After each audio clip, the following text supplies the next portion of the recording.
नमस्कार मंडळी, तुमच्या सर्वांचं खूप खूप स्वागत करते आहे आणखी एका नवीन व्हिडिओमध्ये। चला मग व्हिडिओला सुरुवात करूयात। व्हिडिओ शेवटपर्यंत नक्की बघा। तर सगळ्यात पहिली टिप आहे ती म्हणजे ब्लँकेट रिलेटेड। हिवाळा सुरू झाला आहे त्यामुळे सगळ्यांचे ब्लँकेट वरती निघालेले आहेत, पण हे ब्लँकेट जे आहे अगदी खूप मोठे मोठे असले तर त्याची छोटी छोटी घडी कशी करायची आणि व्यवस्थित कसं ठेवायचं चला बघूयात। तर ब्लँकेटची घडी अशा जशी तुम्ही नेहमी करता अगदी तुम्हाला अशा पद्धतीने करून घ्यायची आहे। आता ही घडी तर सर्वांना येतेच।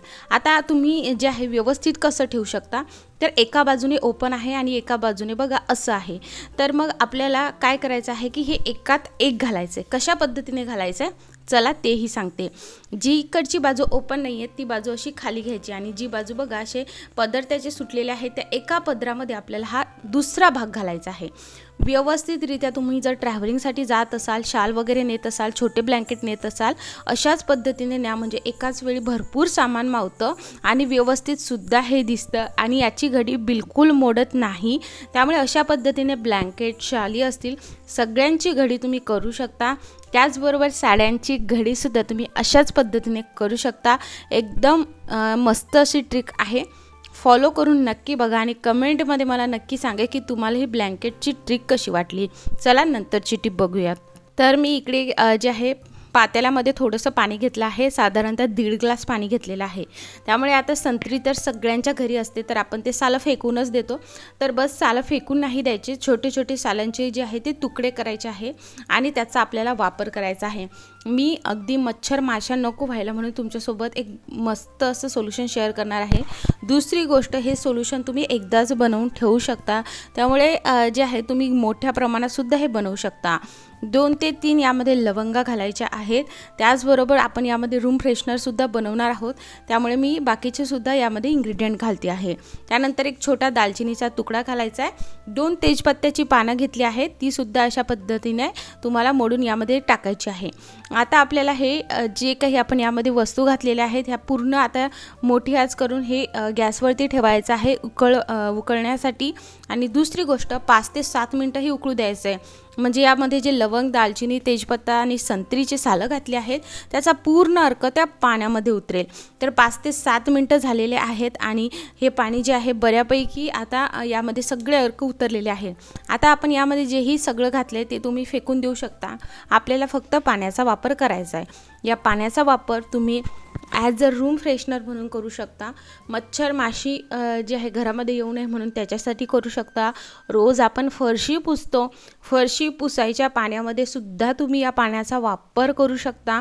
कारण काय होतं, बऱ्याचदा घरामध्ये लहान मुलं असली ना तर आपल्याला असं कोणतं बाहेरचं मार्केटचं सोल्युशन आणून ते वापरायला थोडंसं भीती वाटते, कारण कितीही नाही म्हटलं तर लहान मुलं हे खालचं खातात।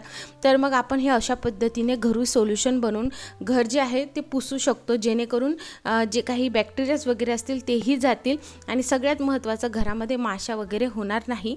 अशा पद्धतीची बघा बॉटल असते स्प्रेची, ती घ्यायची आहे, त्यामध्ये ठेवू शकता किंवा कोणतीही बॉटलमध्ये एकदा सोल्युशन बनवून ठेवू शकता आणि मग त्याचा वापर करू शकता। ॲज अ स्प्रे म्हणून करू शकता किंवा वेगवेगळ्या पद्धतीने सुद्धा करू शकता। आय होप तुम्हाला हे खूप आवडेल। आता मच्छर माशा होऊ नये म्हणून कुठे कुठे मारायचे, तर घरामध्ये कानेकोपरे असतात, सगळ्या रूममध्ये कानाकोपऱ्यामध्ये टाकायचं आहे। बाहेर गॅलरीमध्ये सुद्धा भरपूर मच्छर असतात, तिथे सुद्धा तुम्हाला टाकायचं आहे। त्याचबरोबर घरामध्ये बघा आपल्या लाकडी फर्निचर असतं, तिथे सुद्धा जे आहे कानाकोपऱ्यात त्याच्या टाकायचं आहे, सोफे वगैरे असते तिथे टाकायचं आहे।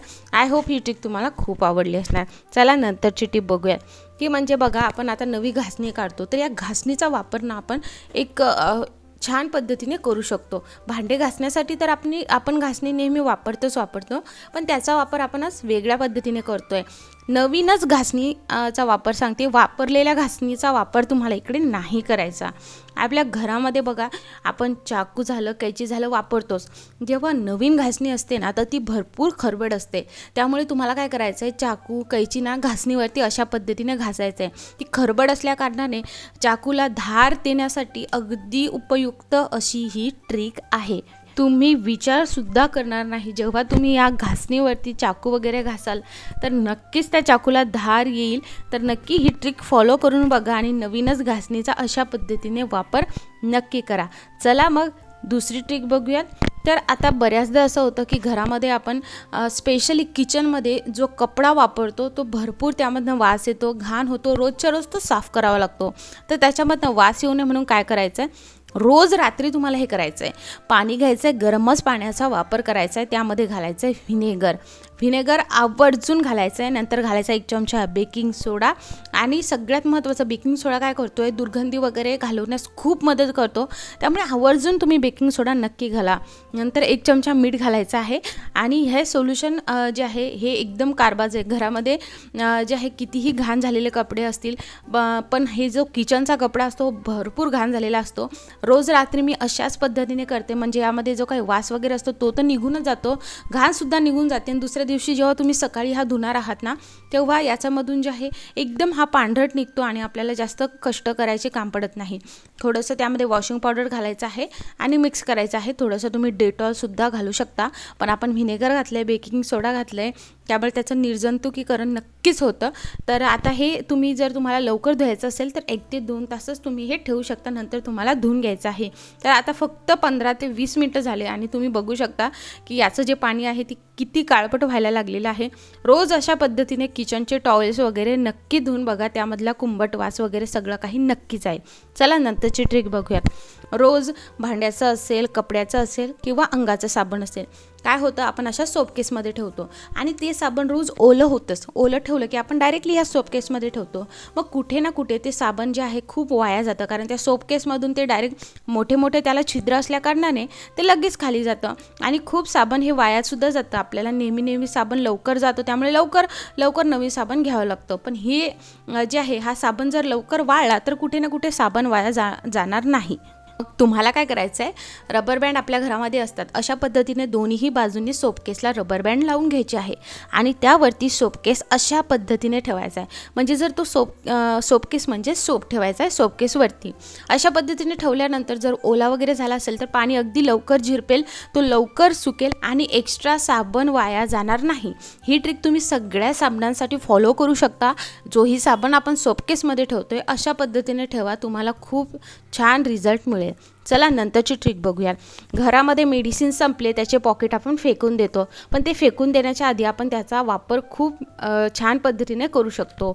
तो म्हणजे कसा, आता हे जे मेडिसिन असतात याचे जे रॅपर असतात ना, त्याचे एजेस हे भरपूर असे जे आहे ते एकदम असे चाकूसारखे धारदार असतात, तर त्याचाच वापर आपण गॅस क्लीन करण्यासाठी करू शकतो.